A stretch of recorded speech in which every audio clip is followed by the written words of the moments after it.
Hi there guys, it's the Arty Gamer back again for another video in our channel. Of course, grab your teas, grab your coffees and maybe a little bit of food. And let's do this.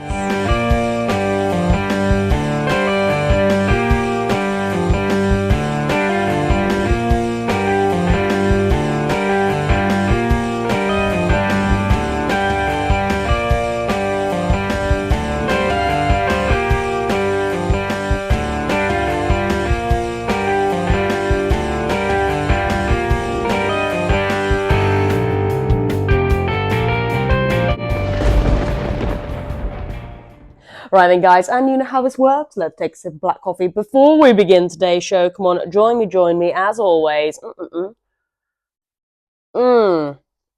That's nice today, and of course going on my Crash Bandicoot case to there. And yes guys, if you're new around here and you are into gaming retrospectives, complete unbox experiences, art and graphic design, and of course a whole load of gaming nostalgia, then yes, you are so in the right place here. So definitely consider giving this channel a subscribe and a like to the video if you haven't already. And yes guys, if you can handle the artsy gamers mess and madness and gosh, a lot of chaos, then definitely consider popping on your notification bell, held up by Tails there, so you know when my next video goes live. Well, over the weekend, we actually completed Ratchet & Clank 3 on the PlayStation 2. Here it is, baby. This has been a long time coming. I tell you, I did not realize how long it was going to take me to complete this game, but oh yes, Daddy, we actually did it.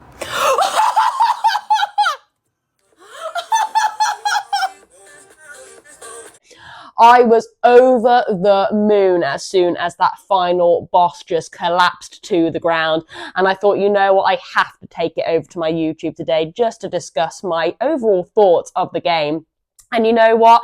This actually has a fantastic opening story in the manual as well. And it's Monday, so you know what that means? It is a story time here on the Artsy Gamer, where I like to actually just bring out some of my old retro games.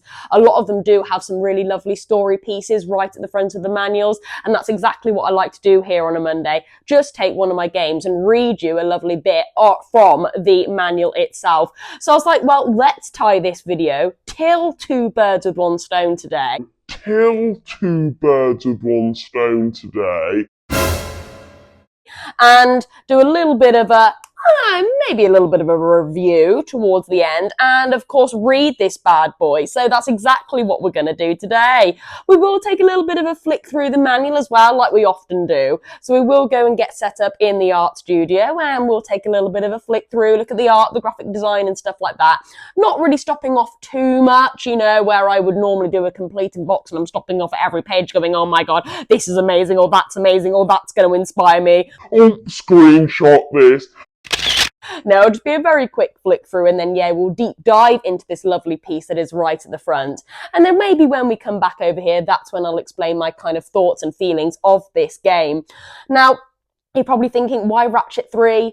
Have you played the others before? Well, you know me, guys. It is the artsy game. It's very rough and ready, and it is very scatty. So I haven't actually played these in order. I did one on PlayStation 4 before I did this one here. Then I have actually gone away and played Rift Apart. And now I'm kind of deeping and diving back into these older retro games here. So I probably would like to play now the original one and then play number 2. So my order is very complex. So my understanding of the story is a little bit still not there yet, but either way, it was really good, and I can definitely give you a good understanding of the actual overall gameplay mechanics. So yeah, that is what we're going to do today. I did stumble on my words there a little bit, guys, so let's just take a sip of coffee. Come on, join me. But we all love it when I stumble over my words because it just makes these videos funnier, doesn't it? Anyway, we will go and get set up in the art studio. Okay then guys, so here we are set up in the art studio, and let's just take another sip of coffee before we begin because, you know, my words could get all over the place today. So, And of course, join me, guys. Right then, so sat right in front of us is Ratchet & Clank 3 here for the PlayStation 2. And oh my god, I have finally completed this game, and what a journey this has taken me on. Of course, I'll discuss all my thoughts and feelings and gameplay, etc. when we head back to the main studio. But I just thought I'll show you just a little bit of the art and graphic design. You know me. So this is the front cover here. Yeah, Ratchet just absolutely giving it the eye, holding an absolutely massive monstrosity of a gun, just ready to take down a load of enemies in his path, and that is pretty much the game. Of course, here is the spine.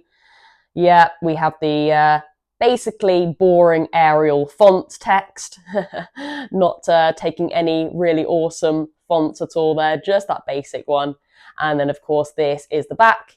And I have, of course, done a complete in-box experience of this on the channel, so definitely go down, scroll down. It's quite a few videos ago now, but I have done a full complete in-box to this, where I do actually take a bit more of a deeper dive into the front, the back, the manual, the disc. You know my jam by now. What I do remember saying, though, when I did do my complete in-box, I absolutely loved how all the screenshots and the text are resting on a fantastic backdrop of one of the planets there that is seen in Ratchet & Clank. I think that is great, and I would say it's just a really nice key feature I would like to see more box art do, actually, because it just really brings the whole piece together. Right then, okay, so here is the inside, and we have the lovely disc there and manual. Of course, that disc is absolutely spot on because it isn't a straight copy and paste from the front. So that is definitely a bit of me. And of course, I have gone into town with all the lovely art and graphic design on the disc there. Here is the manual. This isn't the best manual that I've got in my collection. Unfortunately, there is some sticker residue at the top there. I do want to get it off. I think I can with careful procedures, but I just haven't had the guts to yet because I really don't want to ruin it, but I think it is possible. I have got a fantastic advertisement slip of Jack 3 here. I think that is absolutely beautiful. And of course, there is just a little bit of an advertisement for Sly 2 here as well. So that's fantastic. Yeah, I absolutely loved it when games did provide a little bit more advertisement. Advertising other games, actually, which was always great. Okay, let's just pop that to one side then. And of course, this is the manual.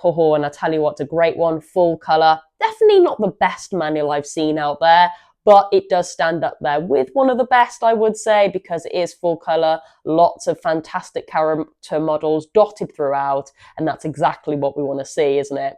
And instantly you agree to with Ratchet & Clank themselves, just looking at the gamer, thinking, right, come on, you ready for this? Have a little bit of a read up, and let's go. So yeah, that's fantastic. This is going to be the page that we're going to read today. So look at that, an absolute, I would say, dissertation that is printed on here. It is almost like a book, isn't it? How much we've got here for a little kind of appetizer to get us ready for the game. I think that's absolutely fantastic, and this is the page I'll be reading. And of course, we've just got some really awesome little character models at the bottom there as well. I think that's great. So let's just take a very quick flick through. Like I said, not stopping off really too much, to be honest with you. Definitely check out my complete unboxed of that. But you can just see how well this manual has been put together. You know, a lovely little backdrop that the text is resting on. Character models just dotted around where necessarily, where there's a bit of blank space. Lovely icons as well throughout, so you know exactly what icon matches what gun as you're playing and progressing through the game. Coloured screenshots at that, which is great because that really does give the gamer a bit of an understanding of exactly where they are to pinpoint their bit in the manual to help them through the game. Of course, this is really cool here as well. Yeah, some really lovely stuff. I would say the only downfall is that I would actually say it is a little bit too text heavy, I would say.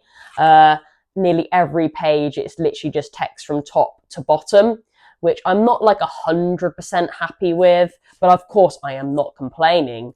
Absolutely not. Like I said, I do think this is probably one of the better manuals up there, but you know, comparing it, and I always compare back to, you know, Simpsons Hit and Run, the way the text is all laid out amongst some really awesome character models, awesome screenshots is really second to none. I do think this is just a little bit too text heavy, if I'm being honest with you.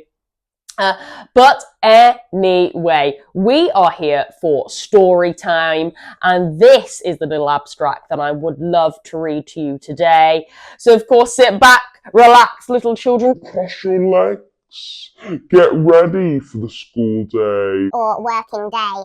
and I'm just going to take a little bit of a read of this, and I'll probably put some B-roll on the back of me speaking this lovely story of Ratchet & Clank 3. All right then, and do excuse me if my words go all a little bit floppy. Here we go. So, Ratchet's cheesed off.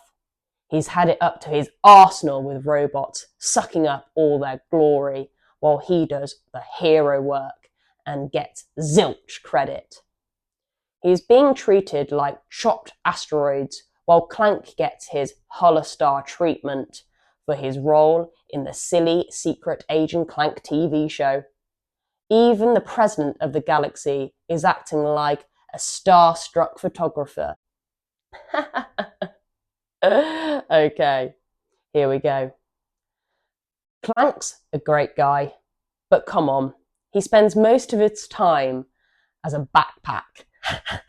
That is actually quite funny. And what about those galactic ranger bots that are supposed to be guardians of the universe? Well, special thanks to the wise guy who's programmed in the coordinate feature, who hurts real pain when some one-eyed tyrannoid buries his teeth into live fur. Ratchet, that's who. So how about a little respect?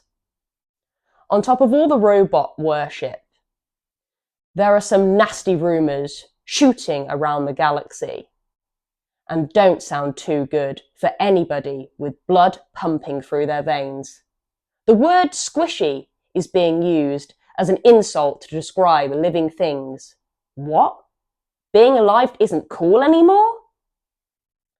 And now a tube is showing scenes of Ratchet's home planet Velden under attack by Tyrannoid raiders. The rumour is they are bankrolled by Dr. Nefarious, a flesh-hating robot. He convinced a gullible warrior race called the Tyrannoids to become his allies in destroying all organic life. Tyrannoids have no concept of irony, or thus don't realise that, being organic life themselves, Nefarious plants an annihilation, and they'll annihilate them as soon as they complete his dirty work. Ratchet & Clank will have to assemble the deadliest arsenal of weapons the galaxy has ever known if they have any hope of defeating the mysterious Dr. Nefarious. Oh my word! I do apologise, I messed up in the middle there. But yeah, that was a really great opener, don't you think? Wow, I really didn't do that justice there. But wow, that was really, really awesome. And I tell you what, more games definitely need to provide a lovely, big, juicy story like that to really hype up the gamer before they pop that game in their console of choice. Oh my god, I thought that was really good and well scripted, and it is kind of that quirky, comical effect that is seen throughout all of these Ratchet games. And I'll tell you what vibe it gives me. You know, all of these Lego games, for example, Lego Harry Potter, if you play some of those, they follow the similar story path of the films, but they put like a really quirky, funny, interactive twist on it. And I do have to say, every Ratchet game I've played so far it does have that funny cartoon comic feel to it, even within the dialogue. And yeah, that really just did sum up that spectacularly. So yeah, really, really awesome. I'm so pleased to have this in my collection. I'm so happy that I've completed it, because I always feel like a sense of achievement, and I feel like I've really, really owned this game now once I complete a game. And yeah, this definitely will be sat in my catalogue of games as probably one of my favourite PlayStation 2 games of all time.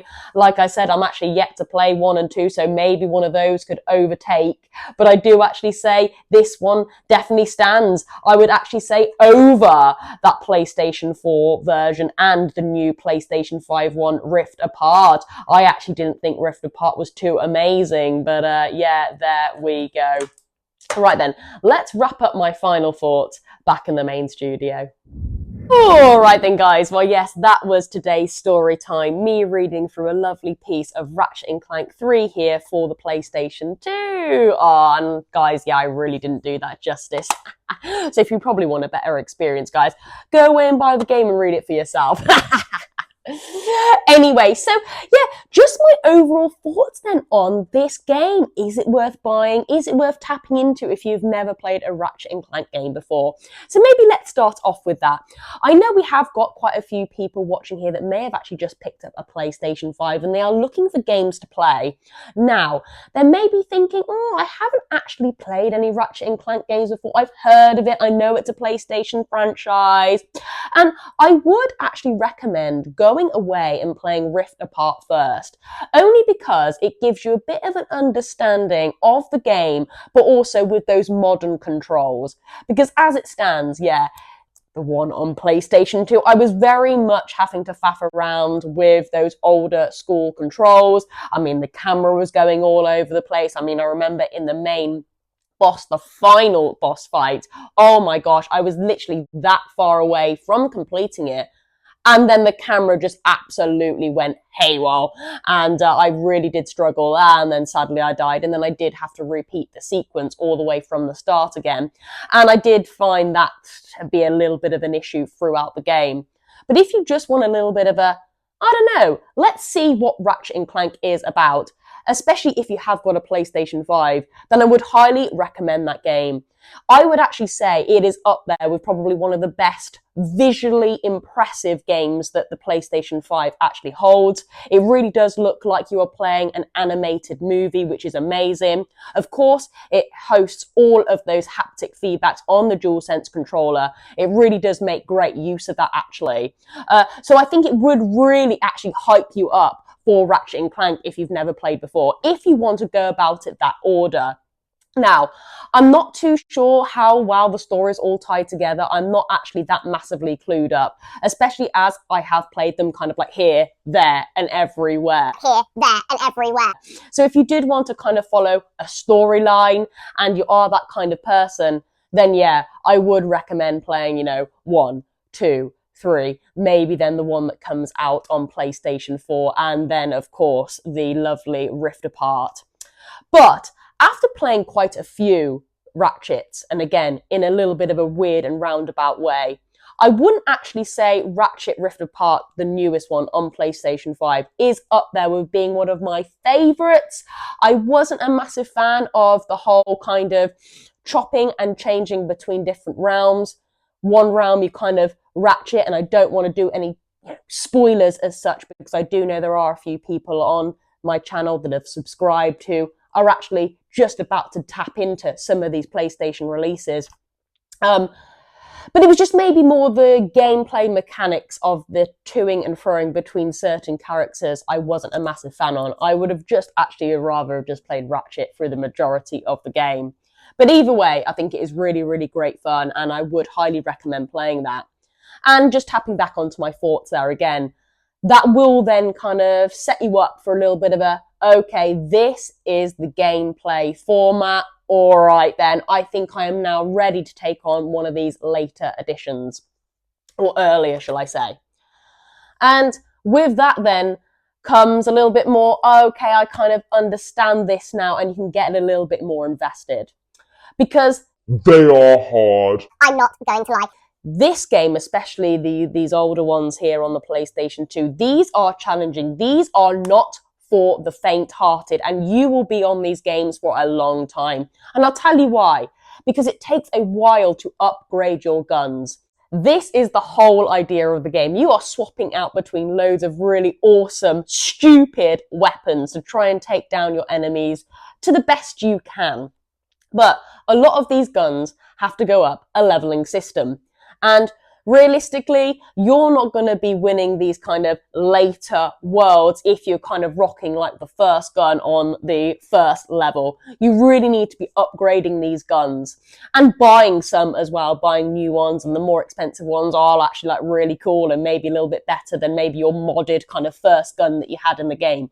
So it is a fine balancing act.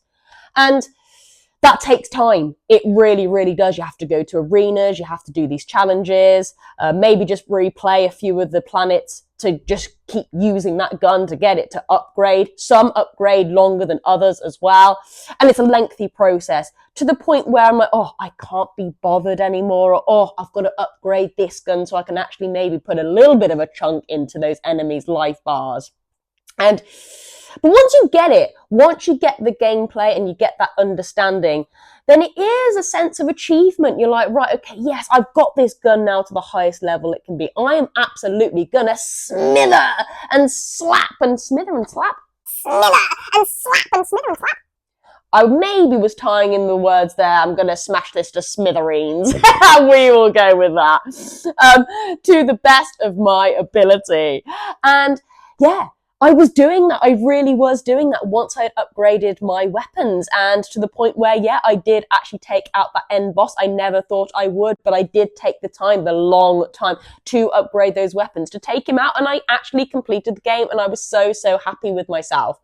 But if you want maybe a bit more of a smoother ride, if you want to kind of, I don't know, maybe take a bit more of a casual approach to Ratchet & Clank, then I would suggest actually playing, the newest one on PlayStation 5, because it does, I would say, hold back a little bit with that long, lengthy grind of upgrading your weapons to progress. So yeah, that is just kind of where I am sat. Now, I haven't actually played every single Ratchet & Clank game before, of course, so I can't really place this on any kind of scale. But if I was to maybe rank this, not for a modern day game, absolutely not, it's, 20 years old, I don't know. But if I was back in the day playing this and I was to rank it for a game on the PlayStation 2, for me, as a really awesome, fun platformer that has taken elements to one of my favourite games of all time, which is Crash Bandicoot Wrath of Cortex, of that kind of progression, getting those upgrades to your boots to jump higher or to get that spin, to spin an enemy like really, really fast away, that kind of jazz, then yeah, that game is a bit of me, and I really did enjoy it. So me, personally, I would say this really does hit a high score for me. And I would say this is probably like an 8.5 out of 10, if I was to do a little bit of a ranking there. Well, that is it for me today. I hope you enjoyed this kind of little bit of a tie-in video there of a little bit of a story time and a little bit of a review and my thoughts and feelings of Ratchet & Clank now I have finished it to completion. Yeah. Well, and before I leave you guys, beady eyes amongst you may have noticed this in the screen as I was doing my little read through of Ratchet & Clank, and oh my god, yes, my 1000 subscriber art piece giveaway mug has actually arrived. This is a mug that has been hand painted by myself, and along with the really awesome GTA inspired artwork that I am doing, the winner will also get a mug as well. So this is a lovely, awesome retro Crash Bandicoot there. And then on the back, there is the iconic purple gem that says 1000 sub winner. Oh my word. So yes, I cannot wait till we hit that milestone. It is a massive milestone for me. I never thought I'd ever reach that within a year. And we are on track to actually reaching 1000 subscribers by the end of August. Can you believe? Because that was when I started YouTube. Oh my word. So yeah, all I can say is a massive thank you to all who support. And yeah, this is one of the reasons why I went away and did that as well. All right then, before I stumble on my words even more, before I choke, because I'm still a little bit coldified, guys, I'm going to love and leave you there. Have a fantastic day. Have a fantastic week. And of course, I'll catch you in tomorrow's TikTok Live and YouTube video. That is me, the Artie Gamer, over and out.